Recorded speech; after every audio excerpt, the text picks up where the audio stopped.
2026 fourth-round pick, Cade Klubnik should not sit out his rookie year. Instead, he should play half the season for the New York Jets.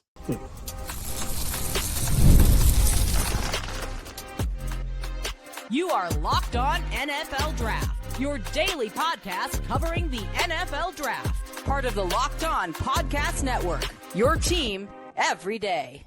Welcome back to the Locked On NFL Draft Podcast. I'm Damian Parson. That's Keith Sanchez. And on today's episode, we're talking more NFL rookies. Safety out of LSU went to the Indianapolis Colts. AJ Haulcy, we're going to discuss his role with those Colts heading into the 2026 NFL season. Cleveland has a new ex-wide receiver. Denzel Boston has made some waves during practices during this phase of the offseason. We're going to start the show off with those JETS Jets, the New York Jets, Keith, and Cade Klubnik. We know Geno Smith is the starter, and he's the guy that they brought in to start. When and if Cade Klubnik becomes the starter during the 2026 NFL season, we're going to talk about, hey, when should he start? Because there's a report, I can't remember who it was. I think it might have been one of the ESPN reporters that covers the Jets, said that they're, teams like to bring in another vet behind the established starter or behind the starter. They're not rushing to do that because of Cade Klubnik. They're going to let the guys behind Geno battle it out. And report was the reporter said that the Jets, like brain trust, they're high on Cade Klubnik, Keith. So hearing that, should Cade Klubnik see the field as a rookie? And if so, how soon? Yeah, so to answer this question, DP, I thought it was best if I pull up the schedule, right? Because this is a math thing, right? It's a math problem, right? Because we know the Jets are not that good, right? So we can match them up against teams that are good and see they'll probably lose those games, right? And so looking at this, DP, opening week, right? The Tennessee Titans, which I'll give that a toss-up, right? Obviously, because the Titans have to hit a curve, things like that. Then you have Green Bay, Detroit, Chicago, which assuming all of those are 3 losses, right? Then you have Cleveland and New England. Interesting, right? You have Miami, which Miami is probably just as bad as the Jets are. Then you have Las Vegas. Worse. Yeah, right. Then you have Las Vegas, Kansas City, Buffalo, Los Angeles. And then week 12, you get to the Miami Dolphins again, right before the bye week. Obviously, most of the times teams like to set it up, but for the player to start after the bye week. I think, and it's because coming off the bye week, they have to play the Broncos. I would like him to get some reps if I'm going to play him. Get some NFL reps before you play the Broncos. You know what I'm saying? So you enter the bye week and like, hey, the NFL is kind of different, right? I don't want you to come off the bye week feeling good and then you get smacked on the first play versus the Broncos. You know what I'm saying? So I think for sure he's going to play Cade Klubnik. I think that you talked about it on yesterday's podcast, the sense of desperation that gets around a football team, especially when a head coach is coaching for his career or his job. But also, too, DP, like if this thing goes off the rail fast, this is the other situation that's going to happen. Aaron Glenn is potentially let go early in the season, right? I could see after that Green Bay, Detroit, Chicago stretch, so that's week 4. And then bringing in an interim head coach, and then the interim head coach is going to be doing the same thing. He's going to be trying to coach to keep the job, right? To try to win over the fan base. And so they're going to want some new momentum, some new energy coming in there. And quite frankly, looking at their schedule, it's not that it's difficult, but it's not that difficult. What I mean is that there's some winnable games early on. Like you look at Tennessee week 1, you look at Cleveland week 5, you look at Miami week 7, you look at Vegas week 8, and then you have Miami again week 12. Those are some winnable games that can put you in an interesting spot to where you're not the number 1 overall team anymore. So you can't say for sure we're getting an Arch Manning or whatever that may be. And then now you have to say, you know what does Cade Klubnik look like? Can he be our future quarterback? So I definitely see him playing this year. Yeah, I've Keith, I've came on this podcast multiple times. I do expect Geno Smith to play better. Like just watching that Raiders offense this summer, the O-line was atrocious. So I expected like they made some reinforcements, things of that nature. You expect them to, and I think with Clint Kubiak bringing in a scheme that's going to help those guys out too. I think, getting Tyler Linderbaum for the Raiders, I think the O-line for the Raiders will be better. But when you look at the Jets, I like their O-line already. You know what I mean? You got 2 young bookend tackles. They got Joe Tillman, who can play center and guard and everything like that. Like their interior offensive line is fine. Like, and now you have, you look at what you have in Garrett Wilson and Adonai Mitchell, Kenyon Sadiq, Mason Taylor. Did they draft another receiver? Yeah. Omar Cooper. That's like we're missing somebody. We're missing a weapon. Omar Cooper. You re-signed Breece Hall. You got Braylon Allen backing him up. So you feel pretty good about what the offense looks like. I think, Keith, if I think about it, I say, you know what? I looked at this schedule.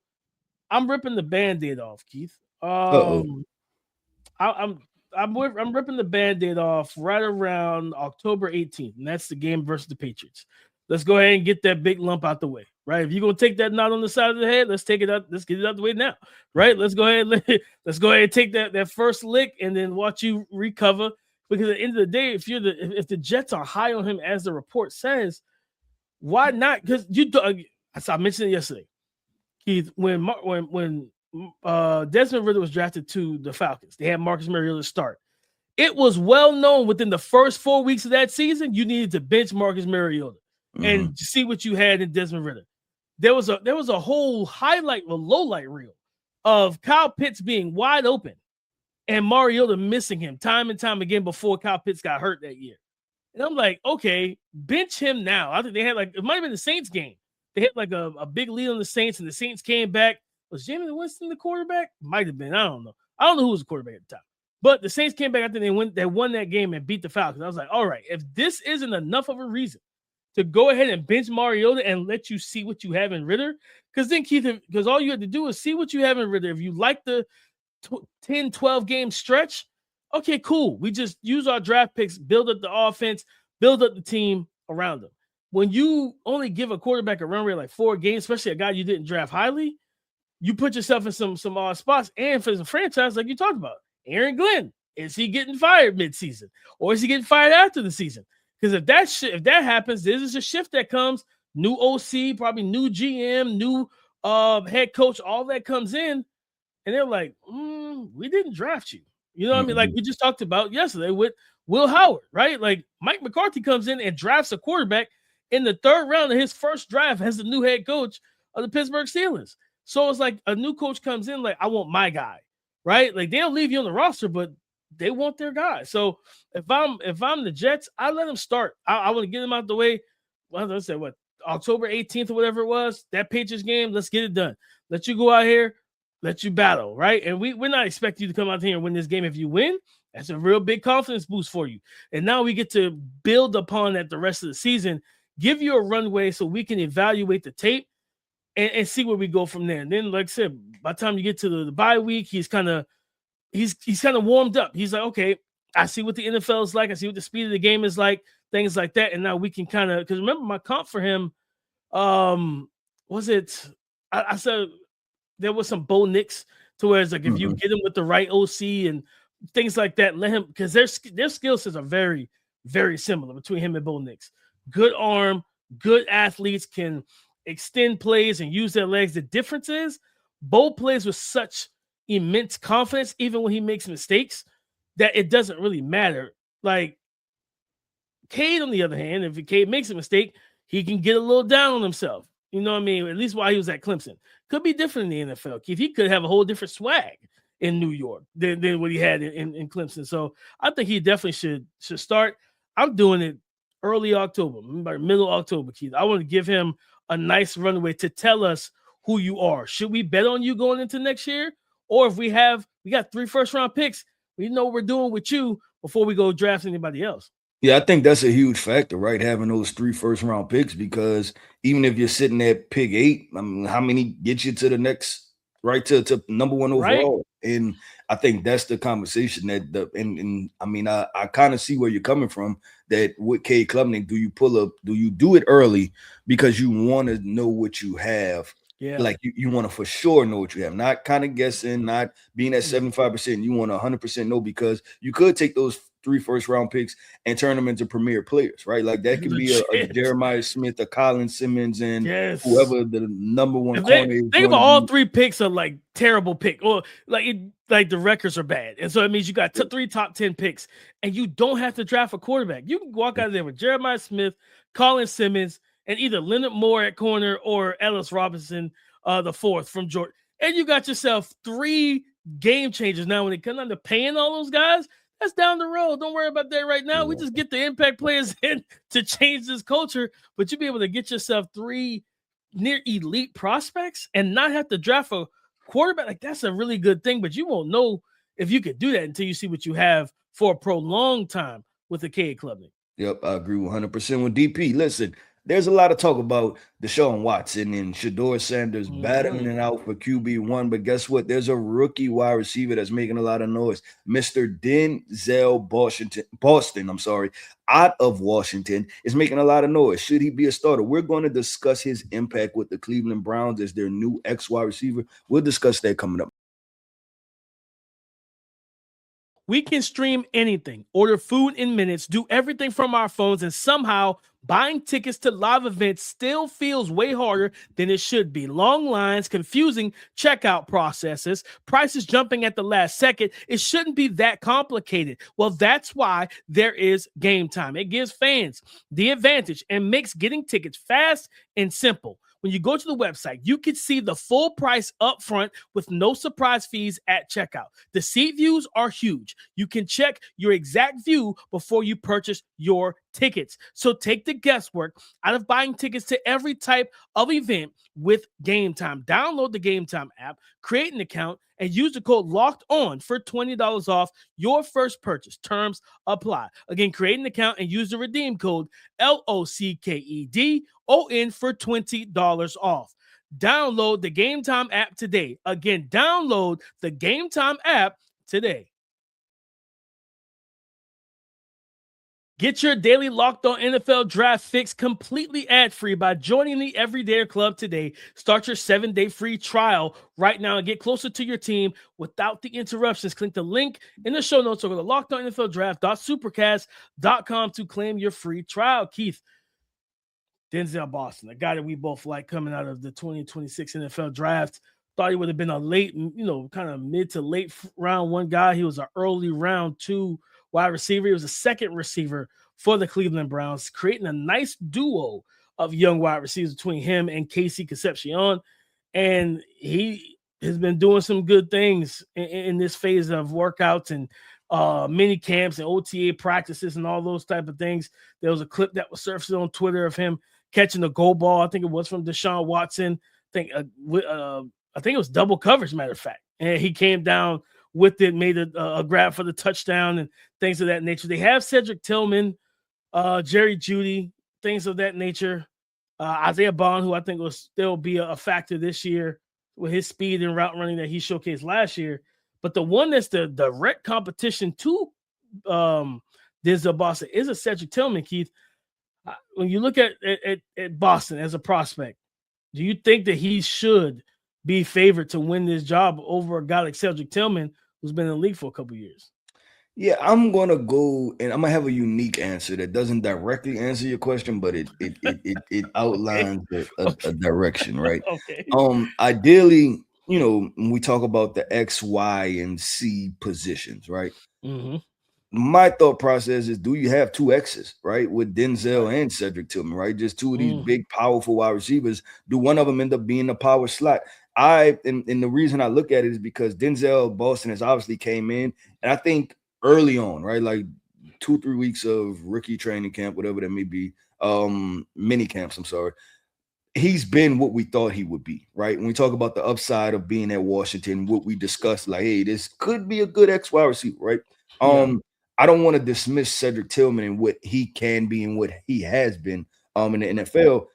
What I look at is the Jerry Jeudy conversation and KC Concepcion exceeding him to put Jerry Jeudy as number 4, right? So the outline I look for is that, I'm looking at Denzel Boston. I'm looking at, hey, I got this big 6'3", 6'4", 200-pound wide receiver. I'm playing him. Where I got Cedric Tillman healthy. He's another 6'3", 6'4". I'm playing him. KC Concepcion, I just drafted him. I'm playing him, right? Yeah. And then so now Jeudy, I'm probably leaving on the quote unquote get in where you fit in type situation. But yes, I can he play X? Yes, I'll put him at X, but also I can understand some power slide. I can understand him. And I think there's enough suddenness with him that from a body type, he's not your prototype Z wide receiver. Right. But I think he sinks his hips well enough and is good enough as a route runner to suffice at playing Z for some reps.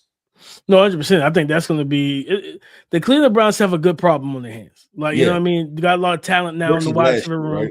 Right? Last year it was just kind of like, man, the cupboard is empty almost, right? Like it was just like Cedric Tillman got hurt and things like that. Like I said, Isaiah Bond, he flashed a good bit watching him this summer. I'm like, all right, there's some things you can work with. You know, I like them as a prospect coming out of, Bama and then the Texas. Texas didn't go as well as Bama did, of course, for Bond. And then he had the whole off the field situation that made him go undrafted. But I was like, man, like with Todd Monken, you could be one of those like sleeper impact players that people aren't factoring in just yet. You might not be the starter, you know what I mean? Things of that nature. But to your point, what if Jerry Jeudy gets bumped out? What if KC takes that 0 and you have Boston and Cedric Tillman kind of rotating that X spot until you really feel like, hey, Boston's ready to go, or maybe Boston just snatches it, right? Like Debo on Friday, just snatches the chain, like that's mine now. And now he's the X receiver. Could you potentially dangle Cedric Tillman or Jerry Jeudy in the trade? And then Isaiah Bonds is that slot receiver for you, right? And at the end of the day, whether it's Deshaun Watson or Shedeur Sanders, you want to get the best collection of those three out there. And so it's the Cleveland Browns, again, they put themselves in a really good spot. I think seeing the confidence and people talking about Denzel Boston, I'm excited for him to get on the field. I'm excited to see him in not so much training camp because, those aren't always televised. Preseason. I'm excited to see him and KC preseason because I think if they figure this thing out and these two young men hit the ground running coherently and together, you have yourself your 1-2 punch at receiver. Plus you got Harold Fannin. Man, that tight end class last year was phenomenal. Like, you know what I mean? Just crazy.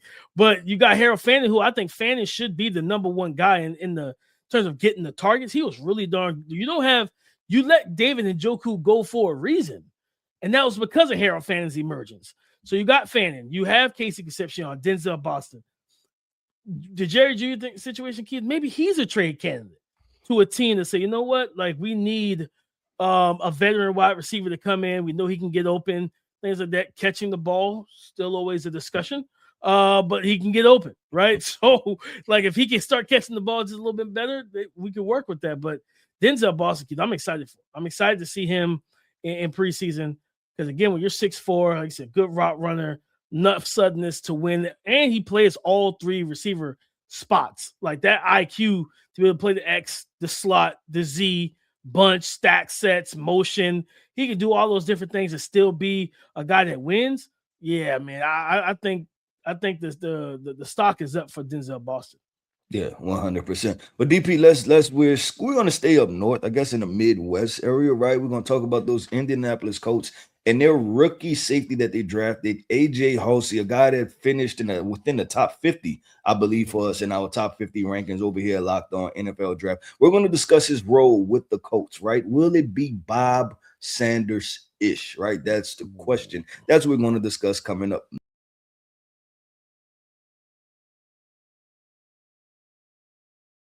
Thank you for making Locked On NFL Draft your first listen of the day. Thank you for making the Locked On Podcast Network, the number one sports podcast network in America. It's all because of you, AJ Haulcy, Keith.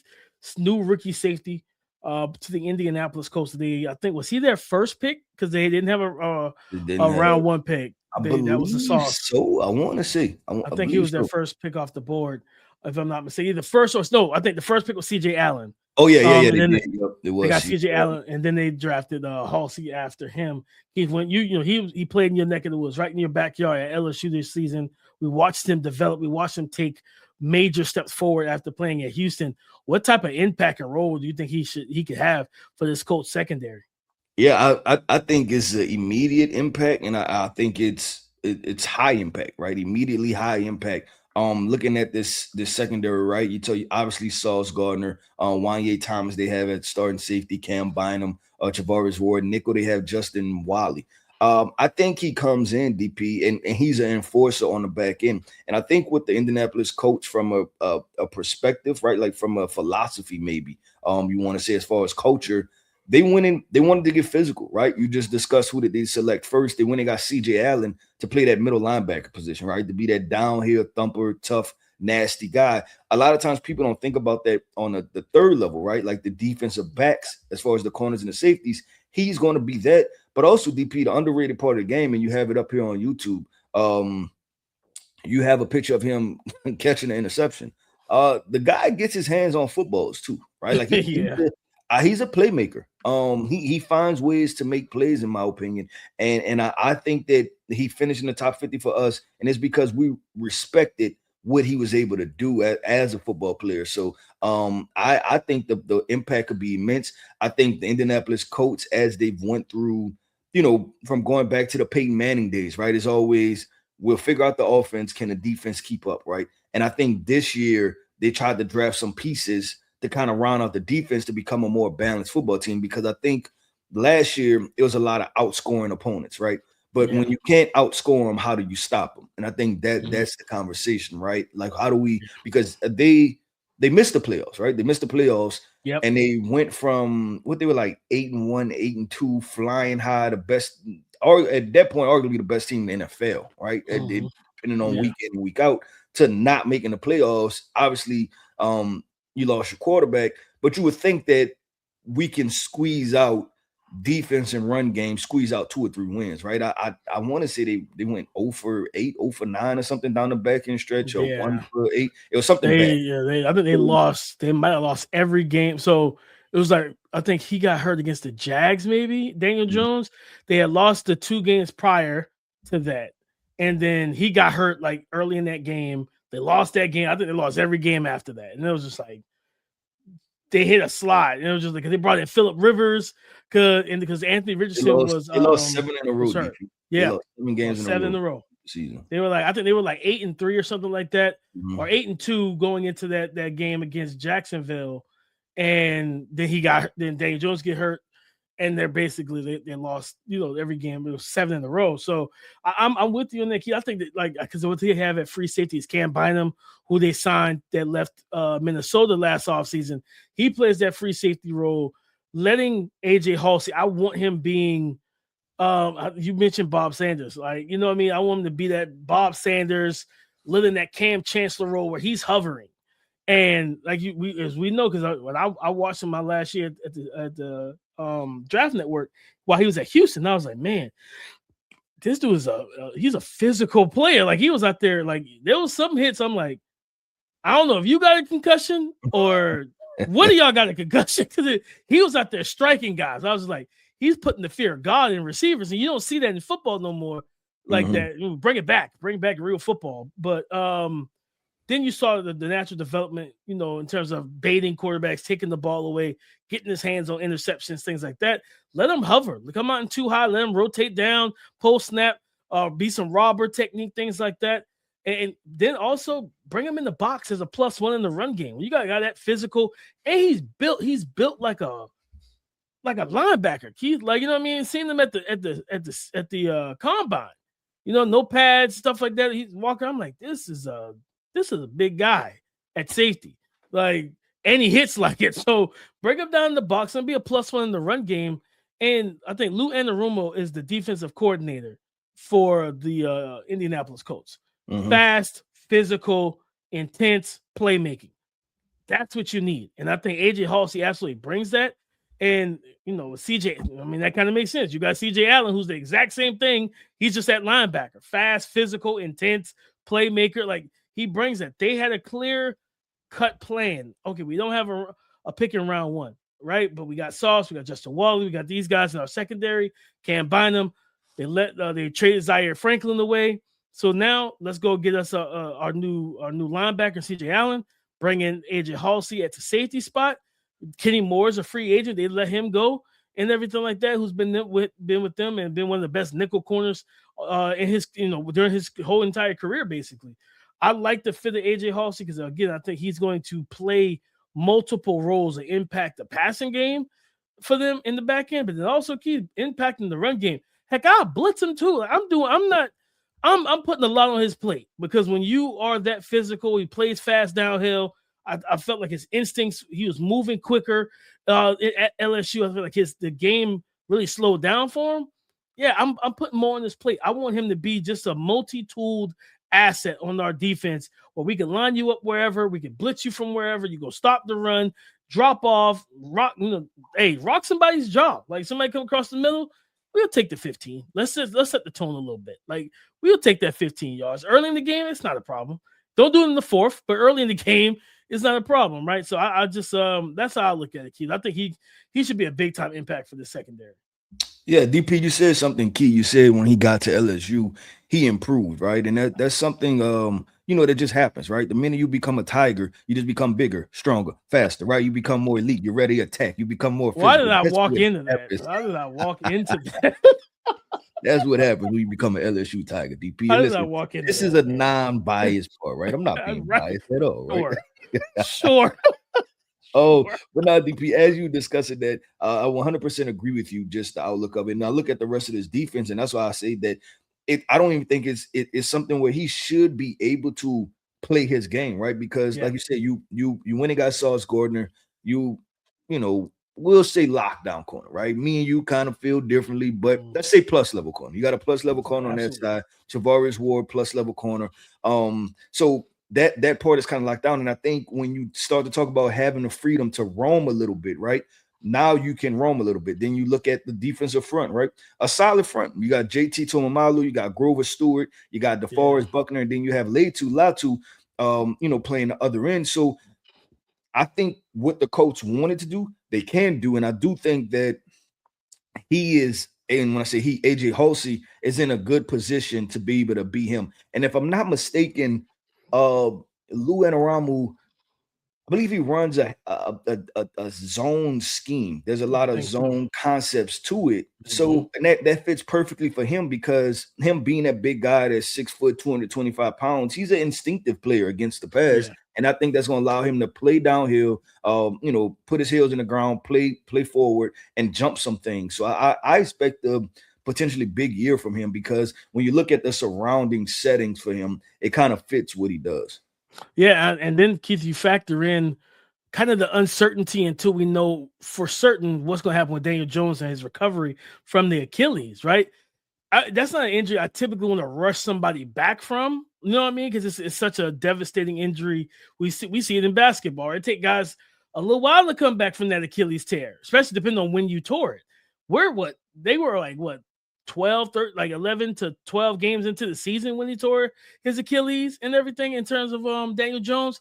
So what you at quarterback, you have Riley Leonard, you still have Anthony Richardson. What if Daniel Jones isn't able or ready to start week 1? You need your defense to be physical, to be fast, to play well, to keep yourself within striking distance for when Daniel Jones returns. So whether that's Riley Leonard at quarterback, Anthony Richardson at quarterback, or another veteran, you need the defense to play their best to keep, because you don't want somebody else at quarterback to try and outscore everybody else and outscore the Jags, outscore the Texans, things like that. So that defense gonna need to be on their A game. Yeah, I think they're gonna need their defense regardless. I just looked at their schedule first couple weeks and make sure 2026 Indianapolis Colts schedule. Yeah, make sure I'm correct.